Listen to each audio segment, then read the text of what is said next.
Imagine being a princess who betrayed by her own fiancé and labeled as a traitor. Things only got worse when she was taken in by the demon lord who forced her to be his personal maid, wanting to teach her naughty things.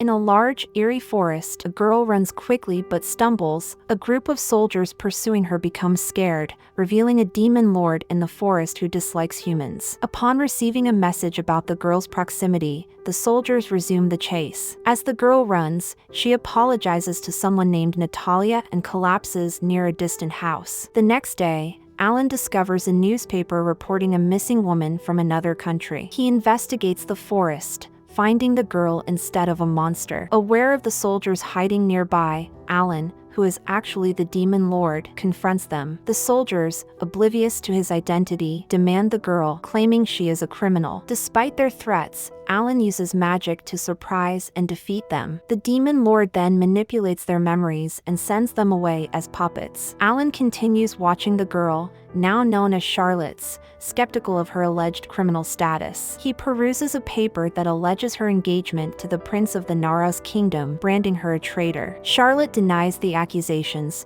distressed by the false claims. Alan possesses a unique ability to discern lies just by looking into someone's eyes. Confirming Charlotte's innocence, she tearfully appreciates being believed for the first time. She recounts being accused at a party by her fiancé, Prince Cecil, who labeled her a traitor due to her background as the child of a mistress. Despite her pleas of innocence, nobody believed her, leading to the engagement being called off and her imprisonment. Alan senses she's been framed and contemplates if the prince had ulterior motives. Charlotte, feeling like a burden, prepares to leave, but Alan shifts the conversation to the messy room, suggesting she could clean. Despite being a wanted criminal, Alan proposes a live-in maid job for her. Hesitant, Charlotte reminds him of her status, prompting Alan to recall his past. 3 years prior, he was betrayed by an adventurer party, left to face monsters alone. Charlotte empathizes, refusing the job to avoid causing trouble. In a drastic move, Alan curses himself, threatening to stop his heart in 3 minutes unless she agrees. Revealing he's the famous demon lord, Alan insists. Panicked, Charlotte succumbs to the pressure,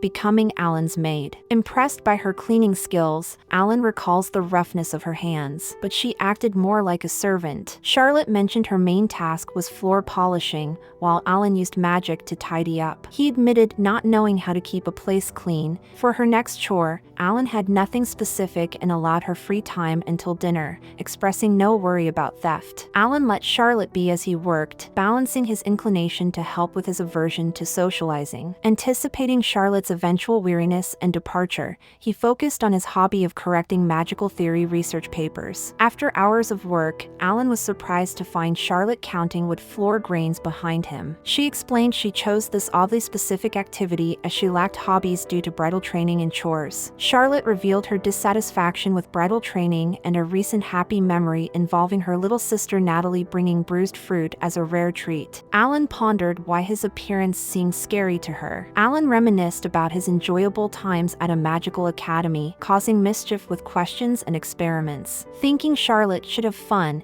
he sold magical gear to fund a crash course in mischief. Alan defined mischief as fun but not entirely moral. First lesson was eating sweets, shocking Charlotte. He insisted she eat as many cakes as she wanted, countering her concerns about an unbalanced diet, threatening the death curse on himself if she refused. Charlotte suggested he pick first, but Alan surprised her by disliking sweets. Despite selling possessions to make her happy, he didn't realize she loved sweets. Charlotte, moved, tasted the delicious cake, crying as it was the nicest thing done for her. Alan, not fully understanding, planned to show her the joys of the world, filling her with food and fun experiences. Alan, usually avoiding socializing, decided to give it a try. However, danger loomed outside. Later, Alan reflected on meeting Charlotte and how she had grown on him. Smiling, he planned his next crash course. The next day, waking up, he admired his naughty list but realized it catered more to his interests than Charlotte's. As Charlotte entered wanting to clean, Alan tried to keep the new list secret. Observing she held a broom,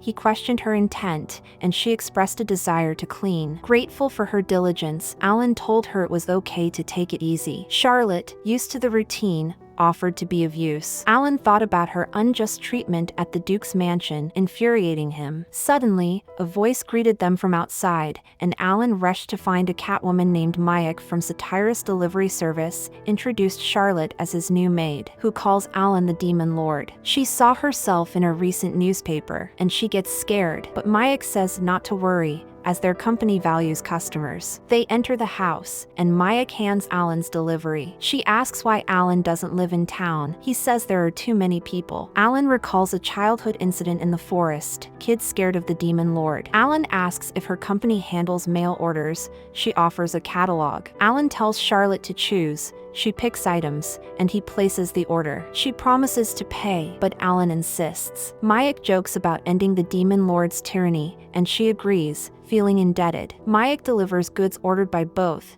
She gets a small bag, Alan a huge wooden box. Alan reveals a punching bag with a snap. He attaches her fiancé's photo, helps with a glove, urging her to release stress. Charlotte hesitates, but Alan encourages expressing anger, saying it's okay to let go. Charlotte isn't angry. Alan mentions her mistreatment in Nara's kingdom. Charlotte forgives. Alan realizes Charlotte's deep wound, can't wait for time. He tells her to hit him. She hesitates. Alan enchants the glove. It punches him, scaring Charlotte. He reassures her, pledging never to abandon. Charlotte questions why he had her hit him. Alan says she wouldn't listen otherwise. He reassures her, saying he can heal. A dangerous character finds Alan's house. The window bursts open, revealing Erica Crawford, Alan's stepsister. Alan introduces Charlotte, and Erica learns about their meeting. She empathizes with Charlotte and offers help. Erica sees no suspicion in Charlotte and expresses trust. They argue and decide to compete, teaching Charlotte naughty things. In a town alley, Alan disguises Charlotte's blonde hair with a spell. Iruka styles her hair, and Alan likes it, making Charlotte blush. Iruka plans to teach Charlotte dressing up. They visit a dress store, and Charlotte tries on a dress. Alan feels out of place but recalls Crawford memories when little Iruka initiated a chess competition. Back to the present, he asks for updates on Nara's kingdom and the opinions of nobles about Charlotte. Charlotte seeks help with dress clasps. Iruka assists, but when Charlotte turns, Iruka is surprised by scars on her back. Iruka invites Alan to see, revealing scars from whiplashes. Alan heals the scars magically, hiding the truth from Charlotte. Alan wonders about the scars' origin and reasons for the hate. Internally angered, Alan discusses terminating book pests at his parents' home with Iruka. Walking down the street, Iruka asks Alan about his plans. Alan jokes about teaching Charlotte to splurge stress relief. They reach a toy stand, and Alan encourages Charlotte to pick toys without hesitation. None of the items catch Charlotte's interest, and Iruka criticizes Alan's taste. Alan buys jewelry for Charlotte, matching her eyes' color, and pays generously. Charlotte compliments the gift. A passerby rudely bumps into her,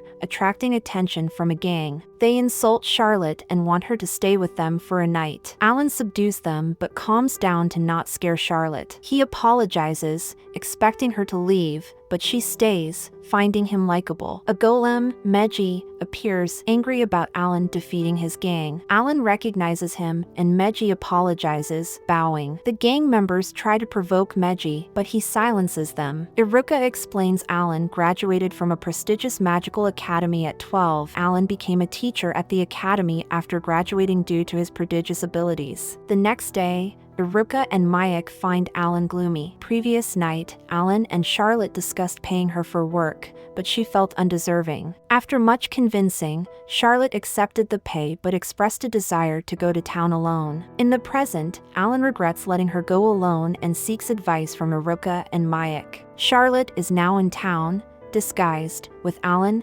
Iruka, and Mayek secretly observing her. Alan inquires about Mayeka's concerns regarding Charlotte's direction, learning she might enter the dangerous Mirror District controlled by the Serpent Fan gang led by Growth the Viper Charmer. He leaves to attend to something urgent, and Mayek and Iruka monitor Charlotte's movements. As Charlotte approaches an unsafe area, Alan returns. Iruka questions his absence, and Alan reveals he taught the gang members a lesson, ensuring they treat Charlotte properly. Charlotte surprises everyone by offering a healing potion to the gang members, who decide to change their ways. As Charlotte heads deeper into the dangerous district, Alan, Hirotta, and Mayek clear out different gangs in the area to ensure Charlotte's safety. Mayek volunteers to watch over Charlotte while she completes her shopping, and Alan and Hirotta wait. Upon Charlotte's return, Mayek assures her safety with a friend, and they all reunite. Charlotte commends Alan, who is curious about her purchases.